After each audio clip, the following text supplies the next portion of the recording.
الحمد لله رب العالمين، وأصلي وأسلم على المبعوث رحمة للعالمين نبي الهدى ومصباح الدجى، صلى الله وسلم وبارك وأنعم عليه. اللهم بلغه صلاتنا وسلامنا في هذه الساعة.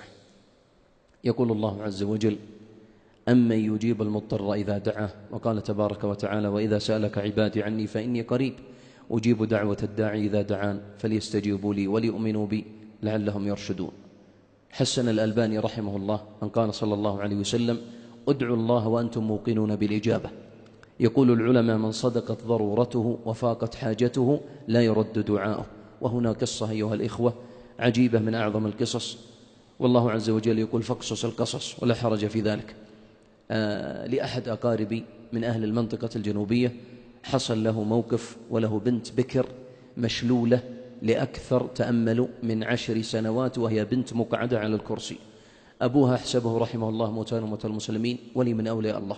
والله يا إخوة أن وقت العزاء أن الجيران يبكون عليه بكاء عجيب، وإذا بكى عليك الجار فما هو إلا لحسن الجوار. الشاهد فهو لا يسوق السيارة، عابد زاهد، فقال لأولاده: استودعكم الله، عندي شغلة يوم أو يومين وسأرجع. قالوا: استودعك الله، كما هي عادته.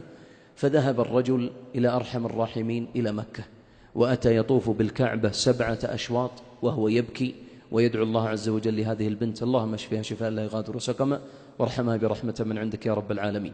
فلما انتهى من 7 الأشواط تقدم وزاحم مع المسلمين إلى الملتزم، وهو ما بين باب الكعبة إلى الحجر الأسود، هذا متر أو شيء قليل يزيد. هذا موطن أعده بعض أو روي عن بعض الصحابة أنه من أحد مواطن إجابة الدعاء. فزاحم مع الناس، وكانت الساعة 2 ظهرا، حتى وقف وجهه في ستار الكعبة، وباب الكعبة على يده اليمنى، والحجر الأسود ورجل الأمن الذي يقف عند الحجر الأسود عن يساره. ثم جلس يبكي لأكثر من نصف ساعة وهو يدعو الله عز وجل: اللهم اشف ابنتي شفاء لا يغادر سقما. وكان الوقت بالضبط 2 ظهرا. رجع الرجل ثم صلى خلف المقام 2 كما هو الأمر المعتاد في العمرة، ثم ذهب واستعى بين الصفا والمروة، ثم نام في مكة تلك الليلة. واليوم الثاني صلى صلاة الفجر في الحرم، وبعد أن فرغ من الصلاة أخذ تاكسي ورجع إلى بيته في المنطقة الجنوبية بالضبط في أبها.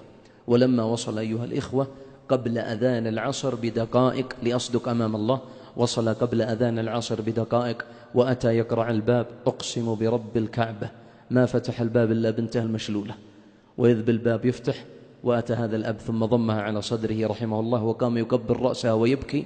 قال: يا ابنتي ما الخبر؟ قالت: لا أدري، بالأمس كنت على الكرسي 2 ظهرا فأحسست بشيء من الحركة في الأقدام وكأن شيء من النمل هكذا، فوقفت البنت أمام أمها وأخواتها، فلما رأتها أمها أغشي عليها من الفرحة.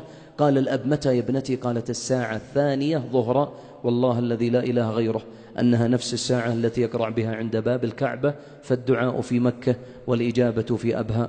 لا إله إلا الله، ما أعظم الله. فيا من ضاقت عليه السبل، ويا من بارت عليه الحيل، ويا من أغلقت عليه الأبواب، فباب الله عز وجل واسع لا يرد. أطرق الباب وستر الإجابة بإذن العزيز الوهاب. اللهم وفقنا لهداك، واجعل عملنا في رضاك، وارزقنا رحمة من عندك تغنينا بها عن رحمة من سواك. اللهم صل وسلم على محمد.